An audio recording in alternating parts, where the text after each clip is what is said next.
back with another reaction. Giveaway, man. I already told y'all what the hell, you know what I'm saying, what it is to be in the giveaway. You feel me? But we got chilling scares, and I did a poll that's gonna be posted right now. I did a poll, so whatever second, which is still 27.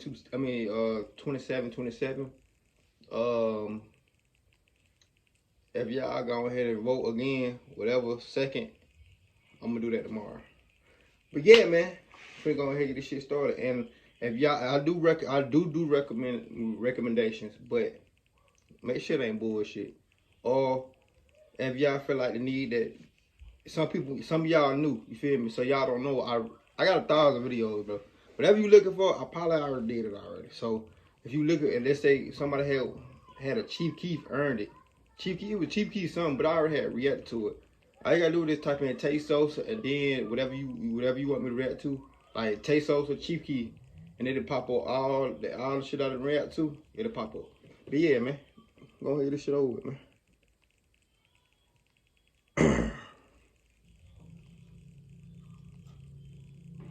Craigslist. I ain't never been on Craigslist. I don't think I was too young. 2011, this job posting was uploaded to Craigslist, asking for someone to watch over a patch of farmland and feed a few cows somewhere in southern Ohio in exchange for $300 a week.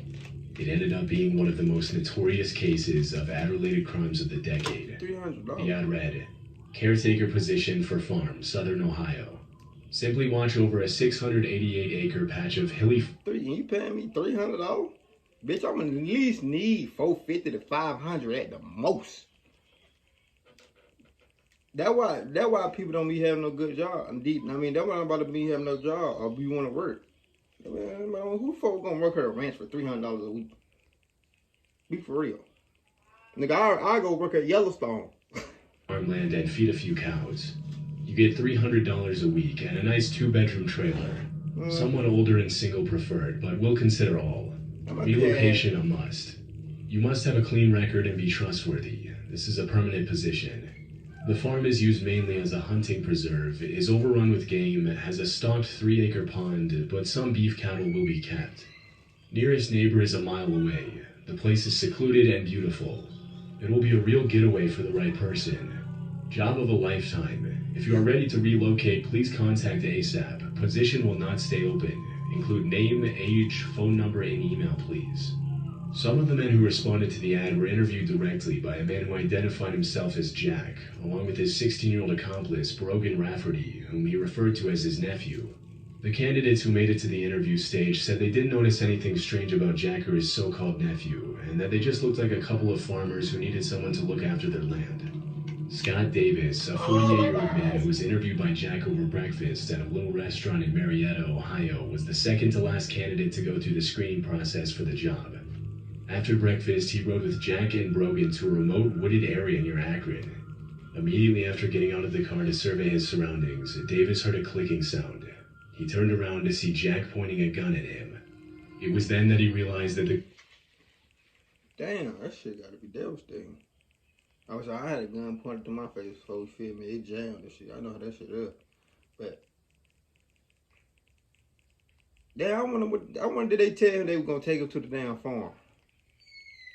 Click he heard had been the gun misfiring, but before he could react, Jack shot him in the elbow. Despite the wound, Davis managed to escape. He ran for his life for 7 hours through the woods, eventually finding a house and asking the owner for help. They called 911, and news about the incident began to spread. 5 days later, police received a call from a woman named Deborah Bruce, who claimed that her 51-year-old twin brother David Pauly had responded to the same job ad on Craigslist.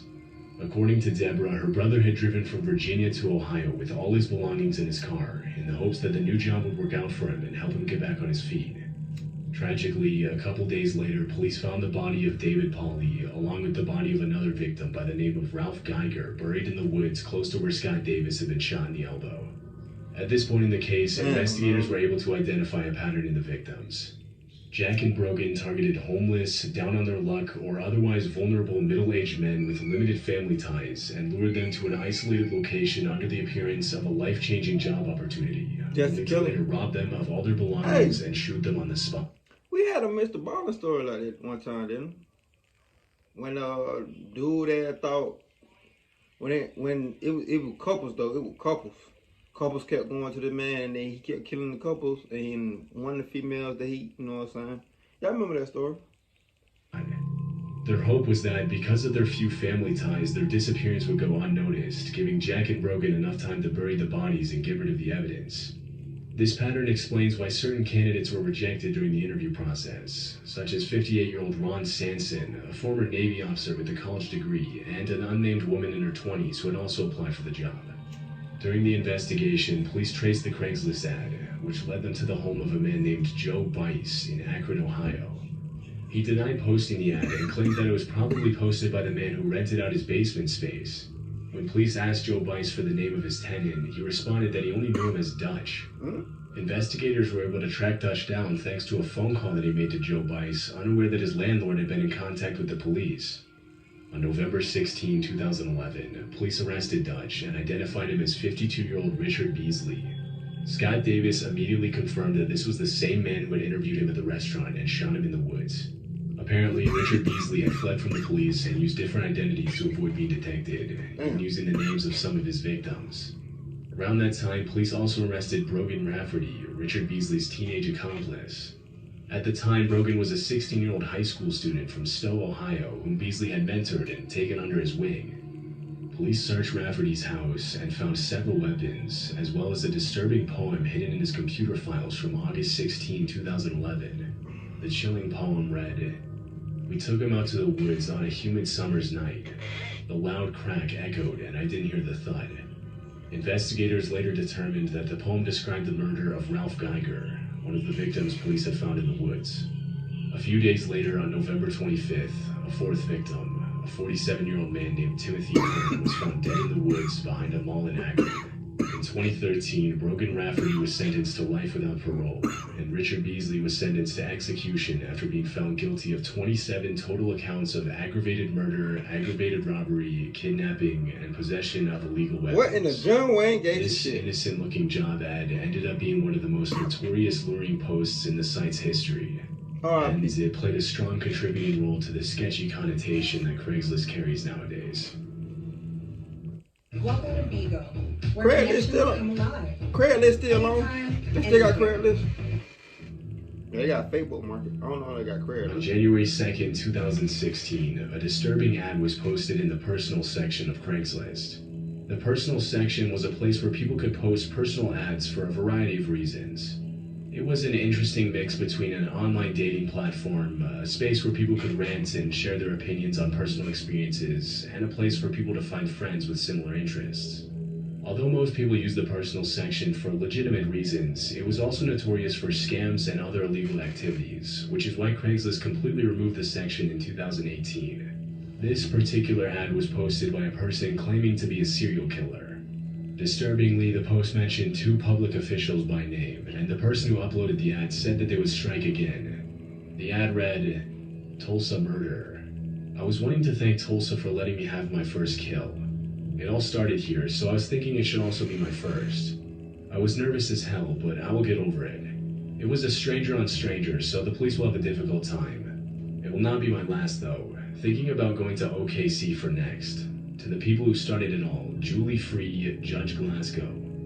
On the day that it was posted, the ad was immediately reported to the police, and an investigation was launched by the Tulsa Police Department. Specifically, the ad thanked a woman named Julie Free, an employee of the Department of Corrections, and Judge Glasgow, who worked in the probate division of the Tulsa County District Court.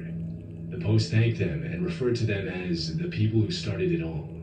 Because Julie Free and Judge Glasgow worked in overlapping departments and would sometimes interact with the same offenders, police believe that the ad had to have been posted by someone who had, at some point, been involved in the criminal justice system, and that it might have been an act of revenge to save their image. Craigslist provided the Tulsa Police Department all the information available about the post, but it didn't really lead anywhere. According to the police, there had been no recent crimes that matched the description provided in the ad.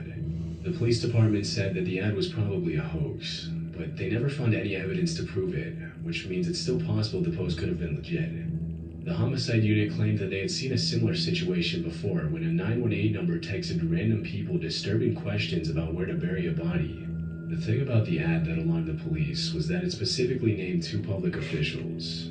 But to this day, it hasn't been confirmed whether this was just some sort of revenge hoax, or if something much more sinister was going on. That's weird as fuck. I don't know. In August of 2014, an 18-year-old girl named Haley Turner posted a Craigslist notice stating that she was, quote, looking to be abducted and taken away. Although the post immediately gained a lot of online attention, as far as I was able to find, images of the actual ad itself are no longer available. On August 7th, Haley left her house in Michigan and told her mother that she was going to run an errand. A few minutes later, she called a friend on the phone. During the conversation, she mentioned to her friend that she had noticed a man lying in the ditch in the middle of the road, and that she was going to get out of her car to see if he was okay. A few seconds later, Haley uttered the words, "He has a gun," and the phone was suddenly disconnected. Terrified, the friend immediately called Haley's father, who drove to the area just north of Ohio. She said she wanted to be adopted. Found his daughter's car running in the road, but Haley was nowhere to be found. Haley was immediately reported as a missing person, and an investigation was launched to find her. Strangely, police found that at God damn, black person shit, they'll say 24 hours. They investigated immediately.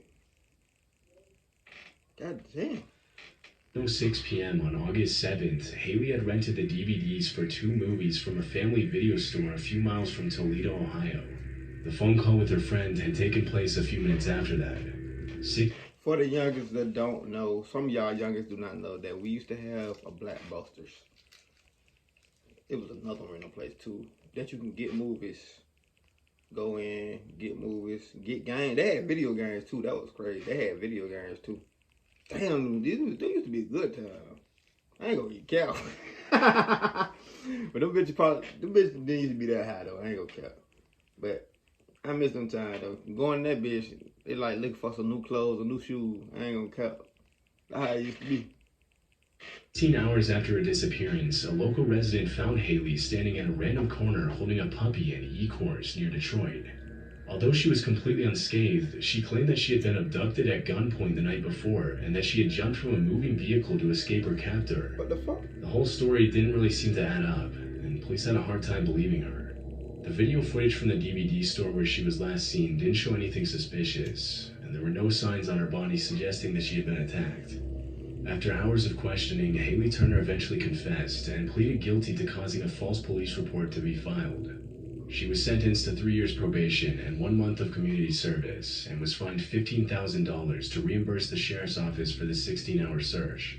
Although her motives for faking her own abduction were never revealed, her mother mentioned that it had been an emotionally difficult year for her daughter, and that although she didn't justify her behavior, she interpreted the fake abduction as a cry for help. Some of Haley's other strange Craigslist posts indicated that she had a tendency to seek attention online, but these posts have since been deleted and are no longer publicly available. Disturbingly, police revealed that one man did actually respond to the ad, but Haley decided to fake her disappearance by herself instead of communicating with him. The fact that someone responded to this ad and was willing to carry out the abduction of an 18-year-old girl for money is pretty concerning. And what makes this even creepier is that the man who responded to Haley's ad asking to be abducted was never found by police.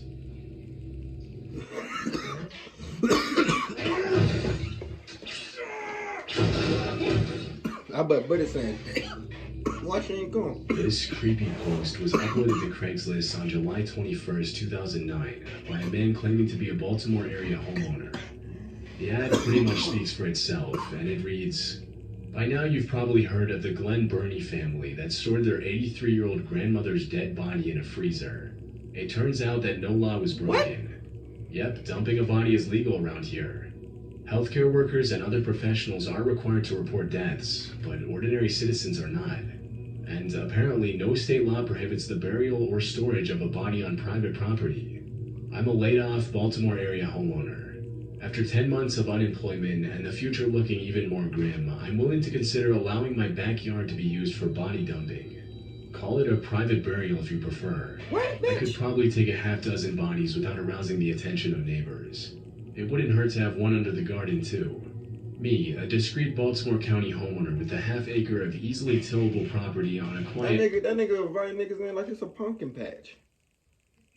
What the fuck? They bullshitting. Dead-end street. You, an individual, not a healthcare worker or other professional required to report a death, with the awkward inconvenience of disposing of a deceased relative, friend, colleague, or acquaintance.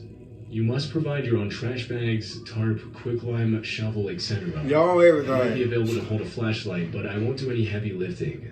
Accidental deaths or natural causes only. I'm not getting involved in any shenanigans with Omar wannabes.